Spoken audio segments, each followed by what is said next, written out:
ఈ నెల 8న విజయవాడలో జియో అమరావతి మారథాన్ ర్యాలీని నిర్వహించనున్నట్లు మంత్రి ప్రత్తిపాటి పుల్లారావు తెలిపారు. అమరావతి ప్రాచుర్యాన్ని అంతర్జాతీయ స్థాయిలో చాటి చెప్పడమే మారథాన్ లక్ష్యమని అభిప్రాయపడ్డారు. 3K, 5K, 21K 3 విభాగాల్లో పరుగు పోటీలు నిర్వహిస్తున్నట్లు గుంటూరులో వెల్లడించారు. అంతర్జాతీయ, జాతీయ అథ్లెట్లు పోటీల్లో పాల్గొంటారని తెలిపారు.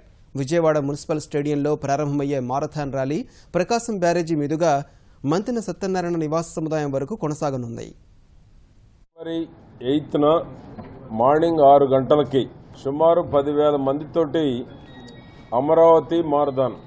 ఎందుకంటే ఇది పర్మనెంట్గా ఎవ్రీ ఇయర్ జనవరి 2nd సండే ఫిక్స్డ్గా పెట్టుకోవాలనేటువంటి దాంట్లో జియో మరియు డీప్ ఆర్గనైజేషన్స్ ఈ యొక్క డేట్స్ నిర్ణయించారు. 3K, 5K, 10K, 21K within 2 అవర్స్లో 21K ఈ యొక్క అమరావతి మారథాన్లో ఎవరైతే వస్తారో వారికి 21 lakhs ప్రైజ్ మనీ బహుకరించడం జరుగుతుంది.